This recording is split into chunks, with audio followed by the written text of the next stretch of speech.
अब हम लोग क्वेश्चन नंबर 6 से देखते हैं। 6 में बोल रहा है so that the relation R in the set 1 2 3 is given by R is equal to set of order pair 1 2 2 1 is symmetric but neither reflexive not transitive. हमें यहाँ पे रिलेशन आर दिया हुआ, R is set of order pair 1 2 है and 2 1। हमें दिखाना है ये सिमेट्रिक है बट नॉट, ना ही क्या है रिफ्लेक्सिव है, ना ही ट्रांजिटिव है। और ये जो रिलेशन है वो डिफाइंड है, आर जो है इज डिफाइंड इन सेट कौन से सेट में, ये 1 2 3। हमने देखा भी जितना भी रिलेशन होता है वो क्या होता है, डिफाइंड होता है किसी एक सेट के एलिमेंट के बीच में। ठीक है, जैसे ये जो रिलेशन है वो डिफाइंड है 1 2 3 के एलिमेंट में। तो यहाँ से हम दिखाते हैं कि रिफ्लेक्सिव के लिए कंडीशन क्या होता है, पहले वो लिख लेते हैं। फॉर रिफ्लेक्सिव के लिए क्या कंडीशन होता है, अगर मान लेते कोई ए एलिमेंट है जो बिलोंग्स करता है सेट ए से। सेट ए का मतलब ये, जैसे मान लेते ये रिलेशन इस सेट में डिफाइंड है तो इसको ए मान सकते हो, बट ये कोई सेट है। देन हम दिखाते हैं क्या, A is related to A, यानी for all A belongs to set A, यानी सेट ए में जितना भी एलिमेंट होगा हर एक एलिमेंट का रिलेशन खुद से बने, यानी 1 1 का ऑर्डर पेयर, 2 2 का, 3 3 का ऑर्डर पेयर इस रिलेशन में होना चाहिए, जो कि यहाँ पे नहीं दिख रहा। हियर ऑर्डर पेयर ऑफ 1 1 जो है वो बिलोंग्स नहीं कर रहा रिलेशन आर में।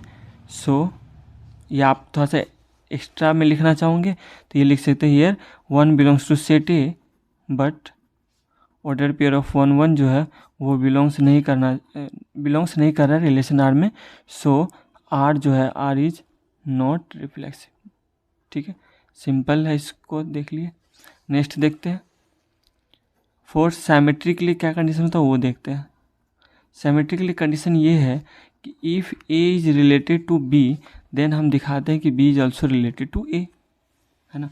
और यहाँ क्या है, एक ही 1 2 का ऑर्डर पेयर जो है वो बिलोंग्स कर रिलेशन आर में, एंड 2 1 भी क्या है रिलेशन में बिलोंग्स कर रहा है। सो आर जो है, आर इज सिमेट्रिक है। ठीक है, ट्रांजिटिव के लिए कंडीशन देखते हैं। फॉर ट्रांजिटिव के लिए क्या होता है वो देख लेते हैं। If A is related to B, B is related to C, then हमें दिखाना होता है क्या, A is also related to C, ये दिखाना होता है। यहाँ पे देखेंगे, यहाँ पे क्या है, 1 2 का जो ऑर्डर पेयर है वो बिलोंग्स कर रहा है रिलेशन आर में, एंड 2 1 का रिलेशन बिलोंग्स कर रहा है आर में।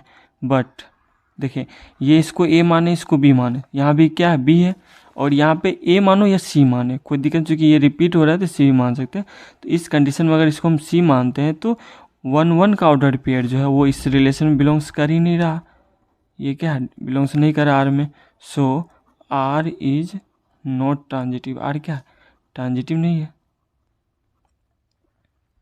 ठीक है, नेक्स्ट देखते हैं, क्वेश्चन नंबर 7 देखते हैं। 7 में बोल रहा है so that the relation R in the set A क्या है, is of all the books in a library, यानी सेट ए जो है वो ऑल बुक्स है in a library of a college given by R equal to set of order pair x y such that x and y have same number of pages is an equivalence relation. Equivalence relation का मतलब क्या होता है, a relation which is, जिस relation को हम लोग reflexive, symmetric और ट्रांजिटिव कहलाएगा उस चीज़ को हम क्या बोलते हैं, इक्विवेलेंस रिलेशन बोलते हैं। यानी हमें दिखाना है कि ये जो रिलेशन आर है, शो करना है ये रिफ्लेक्सिव भी है, सिमेट्रिक भी है, ट्रांजिटिव भी है। तो देखते हैं, रिफ्लेक्सिव पहले दिखाते हैं। फॉर रिफ्लेक्सिव के लिए क्या कंडीशन होता है, हर बार लिखने की जरूरत नहीं है, बट आप समझो। अगर मान लेते हैं कि कोई एक एलिमेंट है जो सेट ए से बिलोंग कर रहा है, ए का मतलब होता है वो सेट जिसमें वो क्या होता है रिलेशन डिफाइंड होता है, then A is related to, A जो होगा वो रिलेटेड होगा for all A belongs to set A. Here मान लेते हैं कोई एक एलिमेंट है, let A belongs to set A. यहाँ पे हम मान रहे हैं यहाँ के लिए ए कोई क्या है, ए मतलब ए बुक है जो इसमें बिलोंग्स कर रहा है सेट ए में। देन क्या होगा, अब देखते हैं इस रिलेशन को फुलफिल करते हुए ए का रिलेशन ए से बने, उसके लिए क्या होगा, यहाँ पे A and A have the same number of pages होना चाहिए, है ना। हमने क्या लिखा है यहाँ पे, हमारा कंडीशन है अगर कोई एक एलिमेंट है सेट ए का, देन हमें दिखाते हैं ए should be related to A, और ए खुद से रिलेट कब होगा, जब यहाँ पे एक्स वाई से रिलेटेड कब है, जब x and y have the same number of pages, है ना। देन ए एंड ए, चूँकि यहाँ पे ऑर्डर पेड ए एक्स वाई के बना रहे, इसका मतलब क्या हुआ, x and y have the same number of pages, है ना। तो हम कह सकते हैं A and A have same number of pages, same number of pages लिख सकते हैं। जब ए के पास जितना पेज होगा और फिर ए के पास जितना पेज होगा, दोनों के पास क्या होगा, सेम ही होगा ना। तो ए जो है वो खुद से क्या है, रिलेट हो रहा है। इट मीन्स दिस मीन्स क्या है, A is related to this implies, इसका मतलब क्या है, ए का ऑर्डर पेयर जो होगा वो रिलेशन आर में बिलोंग्स करेगा।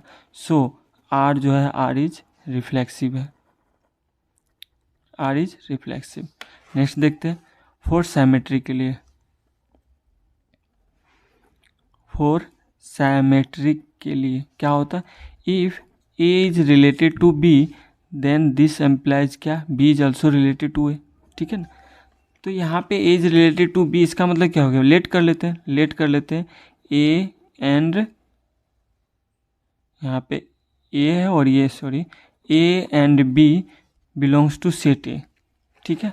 एंड ये भी मानते हैं and A is related to B, यानी ए बी का ऑर्डर पेयर जो वो रिलेशन में है, ये मान के चलते हैं, लेट किए हम लोग, ठीक है। हमें सिर्फ दिखाना है क्या, बी ए का भी ऑर्डर पेयर जो होगा उस रिलेशन में बिलोंग्स करेगा। जब ए बी ऑर्डर पेयर जो है वो रिलेशन आर में है, दिस इम्प्लाइज, अगर यहाँ पे हमने माना है कि A is related to B, मैं ये लिखूँ या ये लिखूँ, बोथ आर सेम, इस चीज़ का ध्यान रखना है आपको। अगर यहाँ पे A is related to B, this implies A and B have same number of books, same number of books, sorry same number of pages, same number of pages की बात करो। और ये ए और बी क्या बुक्स है, A and B have same number of pages. अब जब ए और बी के पास सेम नंबर ऑफ पेजेस है, इस कंक्लूजन से हम क्या नहीं बोल सकते हैं, दिस इंक्लूजन क्या करता है, B and A also have same number of pages, same number of pages. कहने का मतलब ये हमने माना था, इससे हम क्या कंक्लूजन ये लिख सकते हैं, और इस कंक्लूजन से हम ये लिख सकते हैं, यानी क्या, B and A have the same number of pages. जब हम B and A have the same number of pages लिख सकते हैं, इसका मतलब क्या होगा, बी ए का जो ऑर्डर पेयर होगा वो रिलेशन आर में बिलोंग्स करेगा, है ना। इस स्टेटमेंट से हम लिख सकते हैं क्या, ऑर्डर पेयर ऑफ बी है जो होगा वो इस रिलेशन बिलोंग्स करेगा। और जब ये हमने दिखा दिया, दिस मीन्स क्या, आर जो है, आर इज साइमेट्रिक, आर क्या है, साइमेट्रिक हो गया। अब देखते हैं ट्रांजिटिव के लिए। ट्रांजिटिव के लिए क्या कंडीशन होता है वो लिख लेते हैं। फॉर ट्रांजिटिव के लिए देख लेते हैं। फॉर ट्रांजिटिव अगर मान लेते हैं ए बी सी, ये इंपॉर्टेंट नहीं है बट हम लिख लेते हैं ए बी सी बिलोंग्स करता है सेट ए में। ए का मतलब ये लाइब्रेरी है, ठीक है। एंड साथ साथ में A is related to B and B is related to C, then we have to show that A is also related to C. जब ये हमने लिखा A is related to B and B is related to C, this conclusion मतलब क्या है, A and, इस conclusion से हम क्या लिख सकते हैं, इसके अनुसार हम लिख सकते हैं A and B have same number of pages, चूँकि बुक्स है तो नंबर ऑफ पेजेज होगा।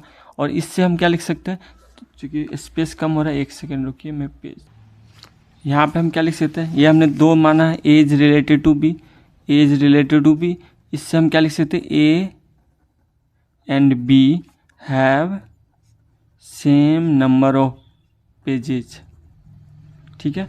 और B is related to C, this means B and C have same number of pages, okay. तो इसका मतलब इस दो कंक्लूजन, इसको मान लेते हैं कंक्लूजन स्टेटमेंट 1 और स्टेटमेंट 2।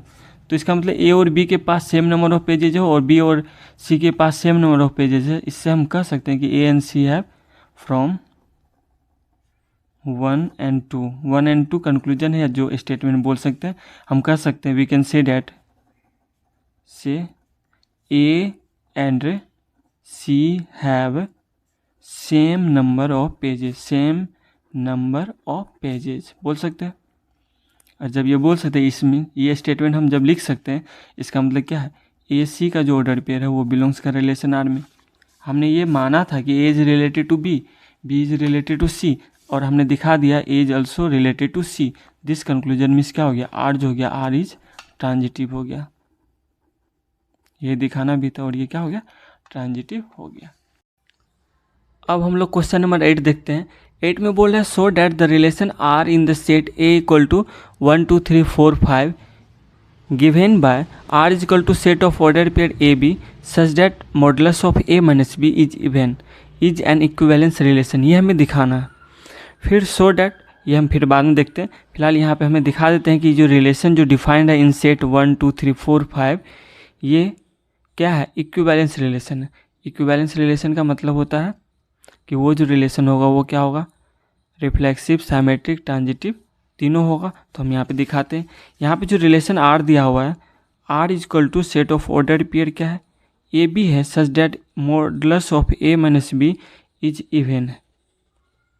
और ये जो रिलेशन है डिफाइंड है इन सेट ए में क्या क्या एलिमेंट है, 1 2 3 4 5। ठीक है, ये हमें दिखाना है रिफ्लेक्सिव, सिमेट्रिक और ट्रांजिटिव है। ठीक है, तो यहाँ पे हम लोग लिखेंगे आर में क्या क्या ऑर्डर्ड पेयर बनेगा। ठीक है, तो 1 का क्या, 1 से रिलेशन बनेगा क्या, हमारा कंडीशन क्या है, ए माइनस बी का जो मॉडुलस होना चाहिए वो इवन होना चाहिए। तो 1 - 1 का मोड, 1 - 1 का मोड क्या होता है, 1 - 1 0 का मोड इज इक्वल टू 0। इसका मतलब 0 क्या, हमें चेक करना है कि 0 इवन है कि नहीं। तो बिल्कुल 0 को इवन माना जाता है, 0 इवन है।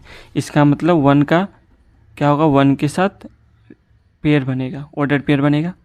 फिर 1 का 2 के साथ नहीं बनेगा, क्योंकि डिफरेंस ऑफ ऑड जो होता है ना, 1 2 ऑड नंबर का जो डिफरेंस होता है वो इवन होता है।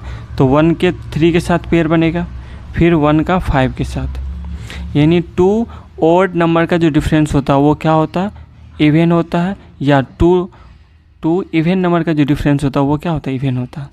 इसलिए हम यहाँ 1 का 1 के साथ पेयर बनाएं, क्योंकि 0 जो है वो इवन है, 1 का 3 के साथ, 1 का 5 के साथ।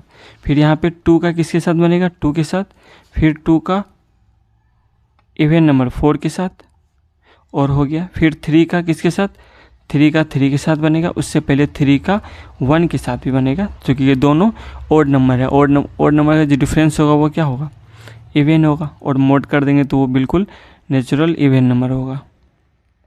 फिर 3 का 5 के साथ बनेगा। सिमिलरली यहाँ पे क्या होगा, 4 का 4 के साथ बनेगा। उसके अलावा 4 का 2 के साथ बनेगा। एंड हो गया 4 का 5 का किसके साथ बनेगा, 5 का 5 के साथ खुद के साथ, फिर 5 का 1 के साथ, फिर 5 का 3 के साथ। That's all. ये हो गया, इतना सारा रिलेशन आर में ऑर्डर पेयर बना। तो हमें दिखाना है ये जो रिलेशन होगा वो क्या होगा, रिफ्लेक्सिव, सिमेट्रिक, ट्रांजिटिव होगा। तो हम देखते हैं रिफ्लेक्सिव के लिए क्या कंडीशन होता है। फॉर रिफ्लेक्सिव के लिए ए जो एलिमेंट होता है वो अगर सेट ए में बिलोंग्स करता है तो ए इज रिलेटेड टू, ये दिखाना होता है। तो यहाँ पे देखते हैं सेट ए में जितना भी एलिमेंट है 1 2 3 4 5, तो 1 का 1 का रिलेशन बन रहा है, 2 का 2 के साथ बन रहा है, 3 का 3 के साथ, 4 का 4 के साथ, 5 का 5 के साथ। ये सारा एलिमेंट क्या है, इसमें है। इसका मतलब ये रिफ्लेक्सिव है। तो यहाँ पे लिख सकते हैं हियर फॉर ऑल एलिमेंट्स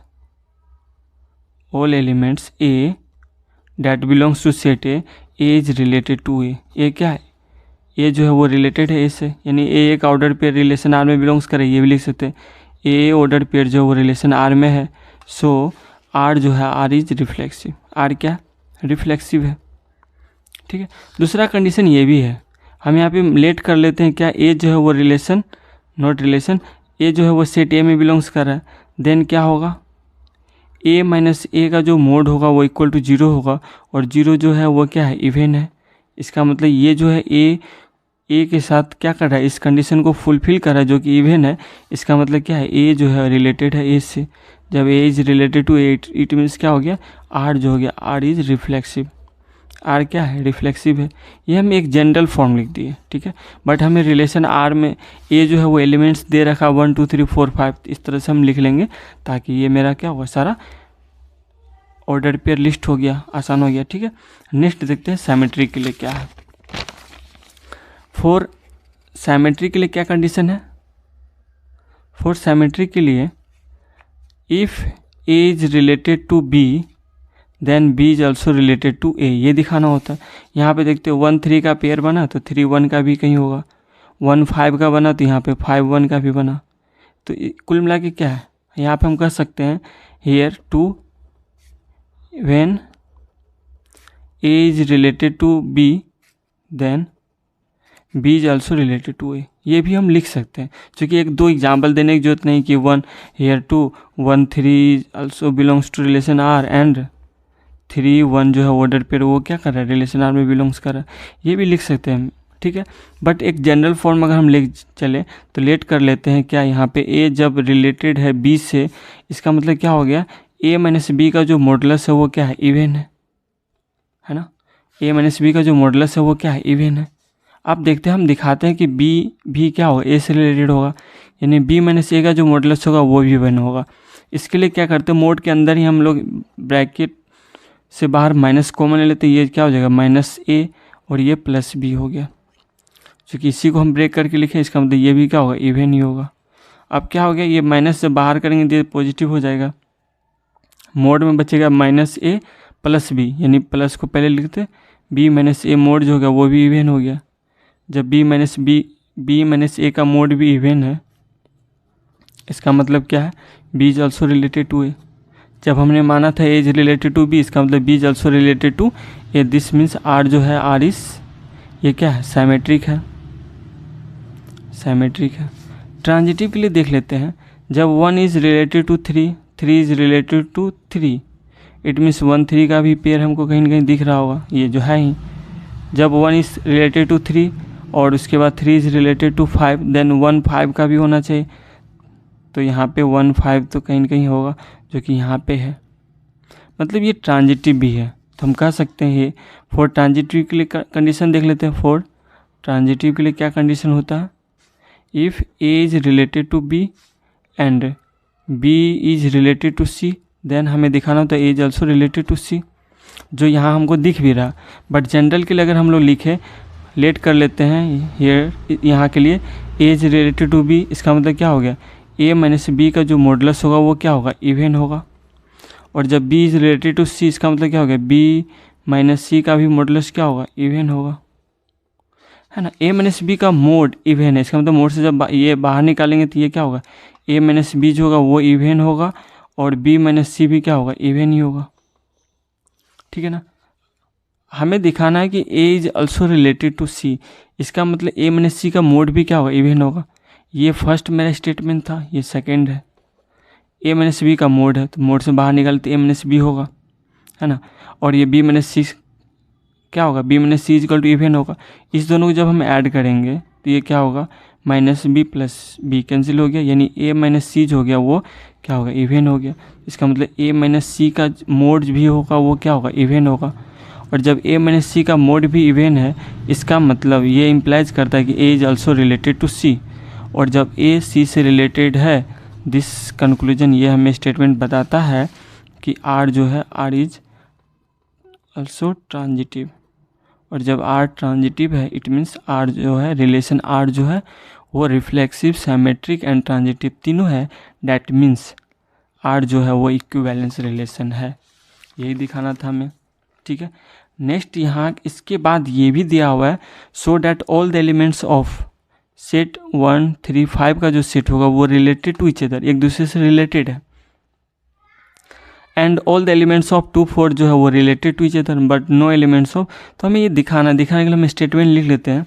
क्योंकि हम ये देखें कि सेट, ये सेट है ना, इस सेट को नाम दे देते हैं ए, मान लेते हैं शॉर्ट लिखने के लिए, लेट कर लेते हैं।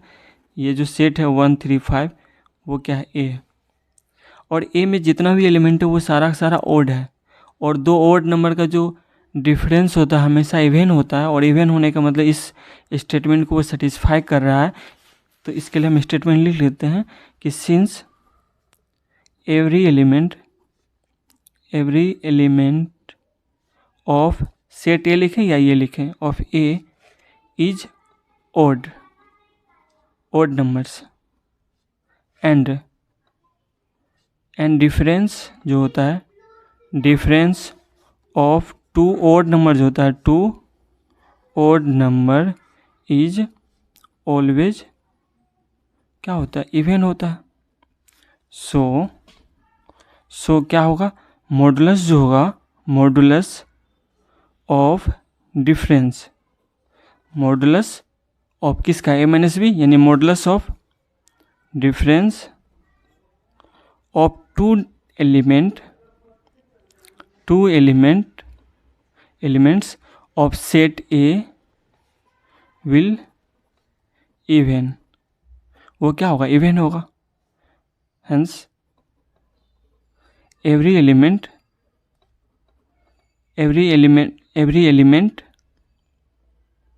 of set A is related to each other,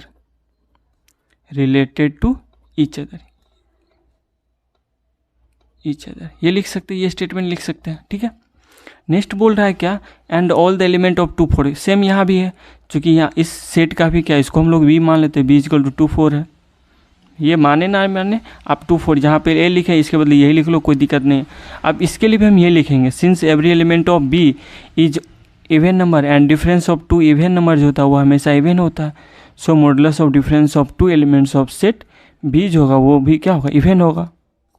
hence every element of B is related to each other, ठीक है, इसके लिए भी यही लिख देंगे। फिर उसके बाद ये भी लिख रहा है, but no element of 1 3 5 is related to any element of 2 4।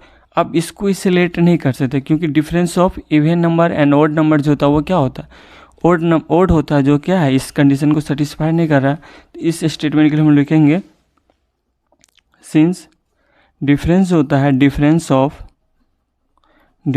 Of an odd number and even number is क्या होता है, is an odd, so set या element of A can not be relate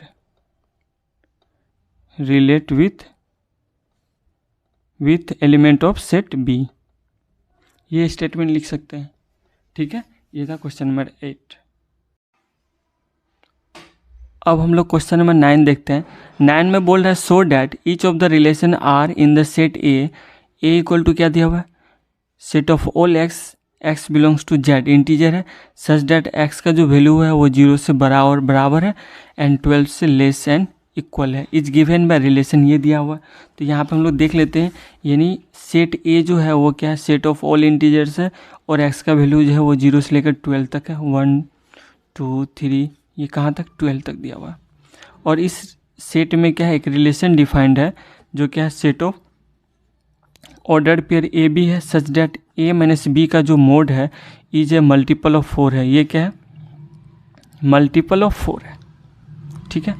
यहाँ पे देखेंगे, अब ये जो रिलेशन बनेगा, इस रिलेशन में जो भी ऑर्डर्ड पेयर आएगा वो क्या दिखाना हमें, इज एन इक्विवेलेंस रिलेशन, हमें दिखाना वो रिफ्लेक्सिव सिमेट्रिक ट्रांजिटिव है। तो यहाँ पे देखते हैं 0 का किससे रिलेशन बनेगा, 0 माइनस 0 का जो मोड होगा वो 0 होगा, और 0 जो है वो 4 का मल्टीपल है या नहीं, जनरली हम लोग 4 1 जब 4 करते हैं, लेकिन हमें जानना होगा कि 0 जो है वो हर किसी का मल्टीपल है, क्योंकि 0 से मल्टीप्लाई करने पे क्या आता है, 0 आता है, यानी 0 का रिलेशन 0 से बन सकता है। फिर 0 का 4 साथ बनेगा, फिर 0 का 8 के साथ बन सकता है, क्योंकि इस दोनों का जो डिफरेंस का जो मोड होगा वो क्या होगा, मल्टीपल ऑफ 4 होगा। इसी तरीके से 1 का किसके साथ बनेगा, 1 का 1 के साथ बनेगा, 1 का 5 के साथ बनेगा। इस तरीके से ये 12 है और हमारे पास लिस्ट जो है बहुत सारा आ जाएगा और यहाँ से ढूंढने में हमारे लिए प्रॉब्लम होगा। इसलिए जो स्टेटमेंट है इसके अनुसार ही हम लोग इसे रिफ्लेक्सिव सिमेट्रिक और ट्रांजिटिव दिखा देंगे, ठीक है। तो यहाँ पर हमें इक्विवेलेंस रिलेशन दिखाना है, तो रिफ्लेक्सिव के लिए क्या कंडीशन होता है वो देख लेते हैं। फॉर रिफ्लेक्सिव के लिए क्या होता है, रिफ्लेक्सिव के लिए अगर ए कोई एलिमेंट होता है जो सेट ए में बिलोंग्स करता है, जैसे ए में ये सारा एलिमेंट्स है, तो वहाँ पर हम दिखाते हैं इज ऑल्सो रिलेटेड टू ए। तो इस कंडीशन में रिफ्लेक्सिव के लिए लेट कर लेते हैं, कोई एक एलिमेंट ए है जो बिलोंग्स कर रहा है सेट ए में, यहाँ भी ए दे रखा है, तो उस कंडीशन में क्या ए जो एलिमेंट है वो इस कंडीशन को सेटिस्फाई करेगा क्या हम ए माइनस ए जो आया ये 0 आया, 0 4 का मल्टीपल है, तो बोलेंगे इज अ मल्टीपल जो है वो 4 है, 0 जो है वो मल्टीपल है 4 का, मल्टीपल ऑफ 4, इसका मतलब उस कंडीशन को सेटिस्फाई किया, देन हम यहाँ पे ये लिख दिए, इसका मतलब क्या है, इज रिलेटेड टू ए। और जब ए का रिलेशन ए से बना, इसका मतलब क्या है, आर जो है R is reflexive relation, R क्या है, रिफ्लेक्सिव रिलेशन है। ठीक है, अब देखते हैं फॉर साइमेट्रिक के लिए। साइमेट्रिक के लिए क्या कंडीशन होता है, साइमेट्रिक के लिए if A is related to B, तो हम दिखाते हैं B is also related to A, और ए बी जो होता है वो सेट ए का बिलोंग्स करता है, तो यहाँ भी रिलेट कर लेते हैं, क्या है, A is related to B.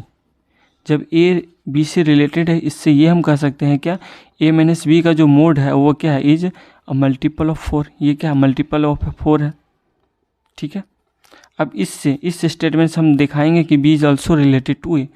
जब ए माइनस बी का मोड मल्टीपल ऑफ 4 है, तो यहाँ पे हम अगर हम माइनस कॉमन ले लेंगे तो ये क्या हो जाएगा, माइनस ए प्लस बी हो गया मोड।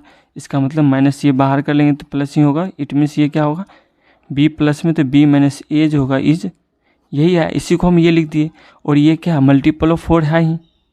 समझ में आ रहा है हम क्या किए, इसको हम क्या किए, यानी मॉडुलस जो है, ये स्टेटमेंट था ना, ए माइनस बी जो है इज अ मल्टीपल ऑफ 4 है, मल्टीपल ऑफ 4 है पहले से। इसका मतलब इसी स्टेटमेंट को हम ब्रेक कर रहे हैं, यहाँ पे माइनस कॉमन ले लिए, ये ए माइनस में हो जाएगा और प्लस बी हो जाएगा, क्योंकि माइनस बाहर आया तो ये भी क्या होगा, मल्टीपल ऑफ 4 ही होगा। और इसी को हम लोग क्या लिखे, माइनस इधर बाहर आ गया तो हो गया क्या, बी माइनस एज हो गया इज मल्टीपल, ये भी मल्टीपल ऑफ 4 है, मल्टीपल ऑफ 4 ही है। और जब ये b माइनस ए का मोड भी मल्टीपल ऑफ 4 है, this means b is also related to a। और जब हमने माना था कि ए रिलेट कर लिए, a is related to b, इस कंक्लूजन से हमने दिखा दिया b is also related to a, so r जो हो गया r इज साइमेट्रिक हो गया। ठीक है, नेक्स्ट देखते हैं, ट्रांजिटिव दिखाना है, तो ट्रांजिटिव के लिए क्या कंडीशन होता है, फॉर ट्रांजिटिव के लिए हम दिखाते हैं, if a is related to b and b is related to c, then हम दिखाते हैं a is also related to c।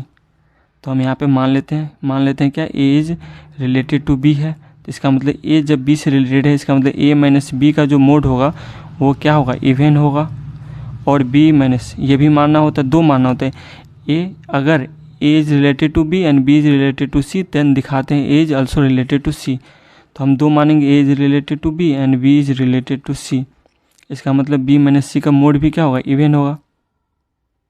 a minus b का नॉट इवन, सॉरी, ये मल्टीपल ऑफ 4 है, मल्टीपल ऑफ 4 है, इवन वाला ही क्वेश्चन जैसा है, ये मल्टीपल ऑफ 4 है। ठीक है ना, जब a माइनस b का मोड जब मल्टीपल ऑफ 4 है, दिस मीन्स मोड से बाहर आएगा तो ये क्या होगा, a माइनस बी होगा पॉजिटिव में, ये क्या होगा, इज, ये मल्टीपल ऑफ 4 है, मल्टीपल ऑफ 4 लिख देता हूँ, m ऑफ 4। ठीक है, और यहाँ पे क्या होगा, b माइनस सी भी क्या है, इज m ऑफ 4 है, 4 का मल्टीपल है, ये भी मल्टीपल ऑफ 4 है, यानी इक्वल है। तो इस दोनों को जब हम ऐड करेंगे तो ये माइनस में ये प्लस में कैंसिल हो जाएगा, a माइनस सी, ये भी मल्टीपल ऑफ 4 है, ये भी है, इसका मतलब ये भी क्या होगा, इज मल्टीपल ऑफ 4 होगा। और जब a minus C multiple of 4 है, इसका मतलब यहाँ से हम ये भी कर सकते हैं कि मोड ऑफ a माइनस सी जो होगा वो भी क्या होगा, m ऑफ 4 होगा। और जब ये दोनों 4 हो गया, इसका मतलब क्या है, a जो है वो रिलेटेड टू c है इस कंक्लूजन से। और जब a रिलेटेड टू c जब हम दिखा दें, इसका मतलब r जो है वो ट्रांजिटिव है। और जब ट्रांजिटिव हो गया, इसका मतलब क्या, इक्विवेलेंस हो गया relation r, it means r जो है r इज इक्विवेलेंस रिलेशन हो गया, यही दिखाना था। सेकेंड देखते हैं, उसके बाद बोल रहा है क्या, R equal to set of order pair A B such that A is equal to B is an equivalence relation, ये दिखाना। देखते हैं यहाँ पे दिखाना क्या है, R equal to set of order pair A B such that A is equal to B, ये भी इक्विवेलेंस है, ये दिखाना है। तो इसके लिए क्या कर लेते हैं, लेट कर लेते हैं, देख लेते हैं। फॉर रिफ्लेक्सिव के लिए क्या होता है, रिफ्लेक्सिव के लिए बार बार वही लिख रहा हूँ, ए बिलोंग्स करता है सेट ए में, it means A is related to, ये दिखाना होता है। तो हम यहाँ भी लेट कर लेते हैं, ए जो है वो सेट ए का एलिमेंट है। ए का मतलब यहाँ पे हम लोग देख चुके हैं ना, ए में जो एलिमेंट आया 0 से लेकर 12 तक, तो क्या इस कंडीशन को सेटिस्फाई करेगा, तो निश्चित रूप से A such that A is equal to B होना चाहिए। इसका मतलब क्या, हम लिख सकते हैं ए इक्वल ए होगा, ए तो निश्चित ए के बराबर होगा ना। इसका मतलब जब ये कंडीशन सेटिस्फाई किया, ए इज इक्वल टू बी, इसका मतलब क्या है, A is related to A. और जब ए रिलेटेड टू ए हो गया, इसका मतलब आर जो है आर इज रिफ्लेक्सिव है। ठीक है। सेकेंड देखते हैं 4 इसके लिए सिमेट्रिक के लिए। सिमेट्रिक के लिए कंडीशन क्या होता है, लेट कर लेते हैं क्या है, ए एंड बी जो है वो बिलोंग्स करता है किस सेट ए से, एंड ये भी मानना होता है A is related to B. और जब ए रिलेटेड है बी से, this means A is equal to B है। और जब हम ये ए इक्वल टू बी कह रहे हैं तो इससे हम ये भी कह सकते हैं ना, this means B equal to A. और जब बी इक्वल टू ए है इसका मतलब क्या है, B is also related to A, है ना। ये सीखना होगा, ये जनरल स्टेटमेंट आपको आना चाहिए किस तरह से हम कर रहे हैं। इस स्टेटमेंट से हमने क्या लिखा है, चूंकि A is equal to B है इसका मतलब B is equal to A. और जब बी इक्वल टू ए है इसका मतलब B is related to A. A equal to B है इसका मतलब A is related to B. और जब इस स्टेटमेंट से हम B is equal to A लिख रहे हैं इसका मतलब B is also related to A. This means R जो हो गया, आर इज सिमेट्रिक। आर क्या है, सिमेट्रिक है। सिमिलरली ट्रांजिटिव के लिए देखते हैं, फॉर ट्रांजिटिव के लिए क्या कंडीशन होता है वो देख लेते हैं। फॉर ट्रांजिटिव के लिए क्या होता है, if A is related to B, if लगा रहा हूँ, and B is related to C, this means A should also be related to C. इसके लिए हम लोग मान लेते हैं कि ए रिलेटेड था बी से, तो this means A equal to B, and B is related to C, this means क्या होगा, B is equal to C. जब यहाँ पे क्या निकला, A is equal to B, इसका मतलब क्या है, A equal to B equal to C. और जब A equal to B equal to C, this means क्या है, ए इक्वल टू सी। और जब ए इक्वल टू सी है that means A is related to C. हमने माना था A is equal to B, A is related to B, B is related to C. अब यहाँ से हम क्या दिखा दिए, A is related to C, this means R जो हो गया, आर इज ट्रांजिटिव है। और जब आर ट्रांजिटिव है डैट मीन्स आर जो है, आर इज इक्विवेलेंस। ये दिखाना भी था, इक्विवेलेंस होना चाहिए, ठीक है। नेक्स्ट देख लेते, और कुछ दिया हुआ इक्विवेलेंस रिलेशन, साथ में ये भी दिया है, find the set of all elements related to one. One से कौन कौन रिलेट करेगा इन ईच केस, दोनों केस में वन से कौन कौन रिलेट करेगा वो लिखना है। तो वन से रिलेट करने वाला एलिमेंट फर्स्ट वाले केस में देखते हैं, ए माइनस बी का जो मोड होना चाहिए वो क्या होना चाहिए, ये मल्टीपल ऑफ 4 होना चाहिए, multiple of 4, multiple of 4। First case में क्या होगा, फर्स्ट केस में 1 के साथ कौन बनाएगा, कौन कौन ऑर्डर पेयर बनेगा, 1 1 का ऑर्डर पेयर होगा, ठीक है। फिर उसके बाद 1 5 का होगा, फिर 1 9 का होगा, और नहीं होगा। फिर उसके बाद इसी तरह से 5 1 1, यानी कहने का मतलब क्या हो गया, 1 से कौन कौन रिलेट किया, 1 खुद किया, 5 किया, 9 किया, और करेगा क्या, शायद नहीं करेगा। इस तरह से हो गया। सेकेंड केस में क्या करेगा, 1 का किसके साथ कौन जो होगा 1 के इक्वल होगा, 1 ही होगा, यानी 1 जो है रिलेट किया 1 से, ये सेकेंड केस में हो गया, ठीक है। नेक्स्ट क्वेश्चन देखते हैं अब क्वेश्चन नंबर 10 देखते हैं। 10 में बोल रहा है, give an example of a relation which is symmetric but neither reflexive not transitive. यानी हमें एग्जाम्पल दिखाना है कि कोई रिलेशन जो क्या हो, सिमेट्रिक हो but neither reflexive not transitive हो। तो हम पहले थोड़ा सा समझ लेते हैं कि रिफ्लेक्सिव कब होगा, रिफ्लेक्सिव का केस क्या होगा, सिमेट्रिक का क्या होता है, सिमेट्रिक एंड ट्रांजिटिव का क्या केस होता है वो भी देख लेते हैं, ठीक है। रिफ्लेक्सिव में ए एक ऑर्डर पेयर आना चाहिए रिलेशन में, सिमेट्रिक में 2, अगर ए का बी के साथ है तो बी का ए के साथ आना चाहिए।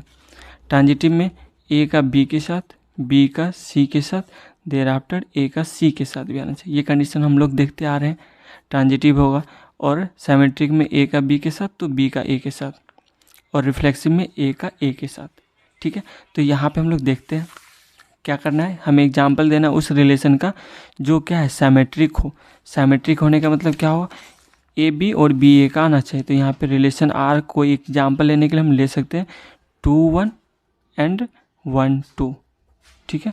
ये क्या होगा 2 1 1 2, ए बी तो बी ए। तो कुल मिला के यहाँ पे 1 1 का ऑर्डर पेयर और 2 2 का ऑर्डर पेयर यहाँ पे नहीं है, इसका मतलब ये रिफ्लेक्सिव नहीं है। और यहाँ पे ट्रांजिटिव भी नहीं, क्योंकि ए का बी के साथ बना और बी का ए के साथ, तो ए 2 2 का ऑर्डर पेयर यहाँ पे नहीं आया, ठीक है। नेक्स्ट देखते हैं, यहाँ पे क्या करना है हमें, ट्रांजिटिव हो but neither reflexive not transitive. तो ट्रांजिटिव होने के लिए क्या होगा, यहाँ पे हमें ए बी, बी ए और ए सी का आना चाहिए। यानी 1 को 2 के साथ ले लेते हैं, 2 को 3 के साथ, देन 1 3 आना चाहिए। सिंपल सा एग्जांपल देते निकलेंगे यहाँ पे, ठीक है।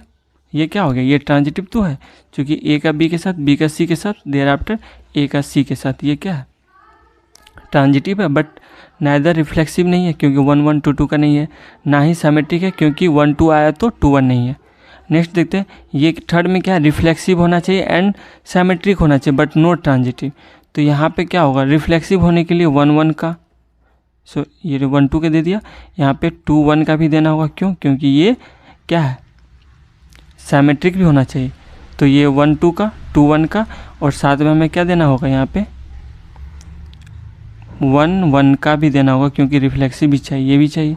ठीक है, अब यहाँ पे ट्रांजिटिव नहीं होना चाहिए, यहाँ पे थोड़ा सा ध्यान देना, क्योंकि 1 2 का, 2 1 का, तो 1 1 तो आ गया और यहाँ पे 2 2 का आ गया। इसके अलावा हम लोग क्या कर लेते हैं, एक 3 3 का दे देते हैं, और साथ में हम क्या करते हैं, 1 का 6 के साथ, 1 का 3 के साथ देते हैं, 1 6 1 3। ठीक है, और फिर उसके बाद फिर 3 1 का दे देते, थोड़ा सा लेंदी हो गया क्योंकि ट्रांजिटिव नहीं होना चाहिए। यहाँ तक जब स्टॉप हो रहे थे तो यहाँ पे ट्रांजिटिव हो रहा है मेरा, इसलिए हम एक और इंक्लूड कर लिए 3 3 का। तो इस केस में हम लोग देखते हैं अगर ये ट्रांजिटिव कैसे नहीं है, नो ट्रांजिटिव होना चाहिए। 1 1 3 तो 3 1 आ गया, 1 का 2 के साथ बना, यहाँ देख लेते 2 का 1 के साथ बना, और यहाँ पे 1 का 3 के साथ बना, बट 2 का 3 के साथ नहीं बना।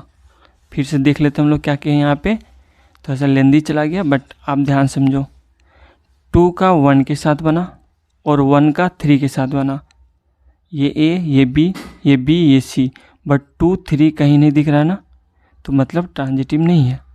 सिमेट्रिक है क्योंकि 1 3 तो 3 1, 3 3 है ही, रिफ्लेक्सिव है, 2 2 है यानी रिफ्लेक्सिव है, और 1 1 ये भी रिफ्लेक्सिव है।